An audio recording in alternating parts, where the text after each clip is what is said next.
The moment Lieutenant Jake Morrison realized he had spoken out loud, the universe seemed to stop breathing.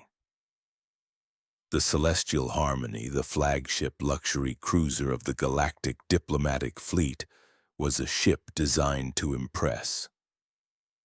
Floating chandeliers made of hard light shimmered above a marble deck imported from 3 different worlds. Beneath a grand dome of artificial stars, 100 species mingled. Ambassadors, admirals, and political legends were all there. And then there was Commander Zaralin of the Sytherian Naval Command. Jake had seen aliens before, plenty of them. But Zaralin, she was different. Tall, poised. Her iridescent skin shifted subtly with her emotions, deep blues and silvers flowing over her like liquid armor. Her uniform was cut with military precision, ceremonial yet undeniably functional. Every single movement she made spoke of control, of confidence, and of danger. Jake stared, just for half a second too long, and his exhausted, filterless human brain betrayed him. That might be the most perfectly engineered body I've ever seen. The words echoed, not loudly but clearly. They cut across the suddenly silent reception hall. 100 conversations died instantly. Somewhere a spoon clinked against a crystal glass and shattered the silence even further. Jake felt his soul attempt to evacuate his body. "Oh no," he whispered to himself. "No, no, no, no, no."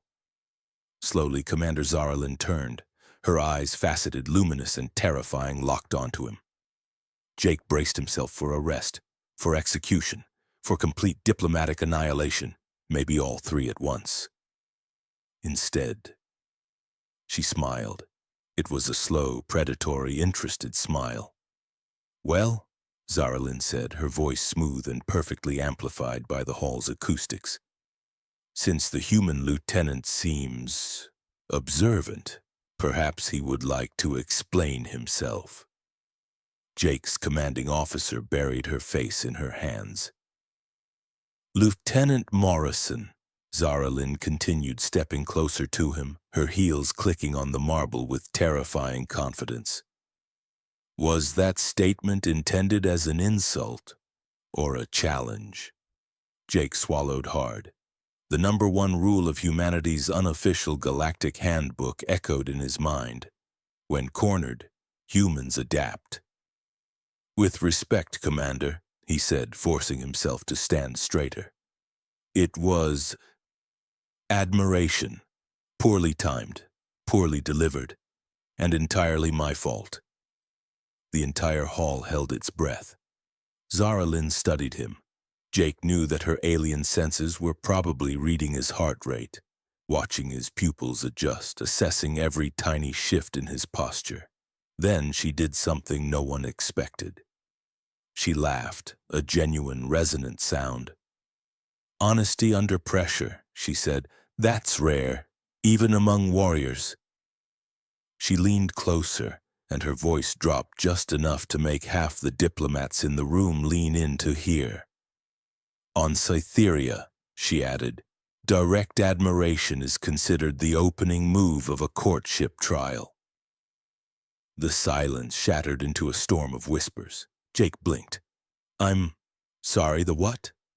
"A trial," Zaralin repeated, her smile not wavering. "Public, ritualized, and educational." Jake's blood ran cold. "And what happens?" he asked, his voice a little tight. "If someone fails this trial?" Her smile grew wider, sharper. "They are deemed unworthy, socially, militarily, historically." Jake exhaled slowly. The weight of 100 worlds' attention was on him. "So, what happens if I decline?" Zaralin tilted her head, a predator considering its prey. "That would imply fear." The galaxy was watching. Every camera drone in the hall pivoted to frame him.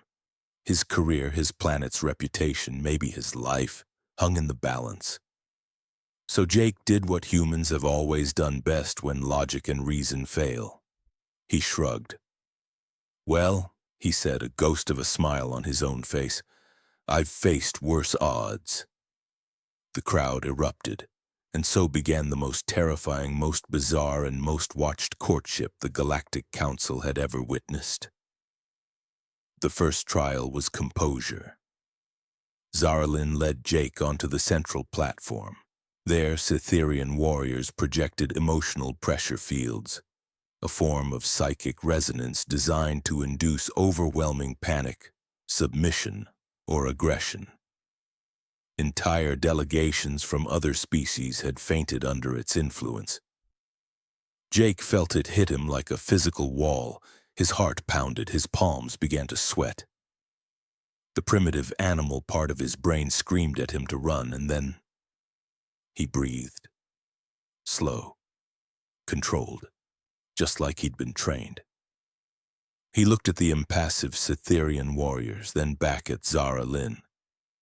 "Is this supposed to scare me?" he asked, his voice steady. "Because my drill sergeant used to do this before breakfast, and his breath was way worse."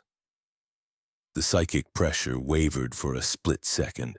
A ripple of violet, the color of surprise, bloomed across Zaralyn's skin. "Interesting," she murmured. The second trial was competence. They didn't spar physically, but tactically. A complex crisis scenario was projected around them. A space station had suffered a hull breach, civilians were trapped, and a multi-species rescue effort needed coordination. Jake didn't try to dominate, he listened. He delegated tasks to the holographic officers from different species using their strengths. He adapted his plans on the fly. When the rigid Sytherian doctrine clashed with messy, unpredictable human improvisation, he found a bridge between them instead of a fault line. Together they saved the station and all its virtual inhabitants in 7 minutes flat. The previous galactic record was 12. By the third trial, the audience had stopped whispering and gossiping. They were cheering for him. Every time Jake found an unexpected solution, a wave of applause echoed through the hall.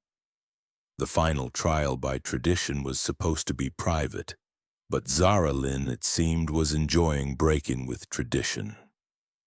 She brought Jake back to the center of the hall, under the gaze of the entire diplomatic corps. "One last question," she said, her voice carrying across the silent assembly. "When you spoke earlier, you admired my form. But tell me, Lieutenant, what do humans truly value?" Jake looked at her. He didn't see the uniform or the rank or the dangerous elegance of a predator. He saw the being underneath it all. "I value people who are strong," he said, his voice clear and earnest, "and choose to show restraint. People who carry immense power without feeling the need to constantly prove it to everyone around them." Her iridescent color stilled, then softened into a warm, accepting hue. "Then," Zaralyn said, straightening to her full, impressive height, "the trial is complete." She turned to the astonished assembly. "Let it be known, the human did not fail. He adapted." Gasps and murmurs rippled through the crowd. She extended her hand to him. Jake took it. The celestial harmony erupted in a thunder of applause, cheers, and the frantic clicking of diplomatic recalculations. Later, as the crowd finally began to disperse, Jake leaned against the observation deck railing, just staring out at the endless sea of stars. "That," he muttered to himself, "went very differently than I expected." Zaralyn appeared beside him, her presence much calmer now. "Humans," she said thoughtfully, her gaze also on the stars, "are dangerous." Jake raised an eyebrow. "Because of our strength?" "No," she replied, turning to look at him. Because you speak the truth before fear has a chance to tell you not to. She glanced at him, a flicker of something warm in her faceted eyes. And because sometimes your accidents reveal more courage than our most ancient rituals ever could. Jake allowed himself a small, tired smile. So, dinner? Her eyes glowed warmly. Careful, Lieutenant, she said, her voice laced with amusement. You might start another trial. And somewhere deep in the galaxy's most secure archives, a new note was quietly added to humanity's official profile. Unpredictable, emotionally resilient, and extremely dangerous when honest. Thanks for watching. If you enjoyed this story, be sure to like and subscribe for more tales from across the galaxy. See you next time.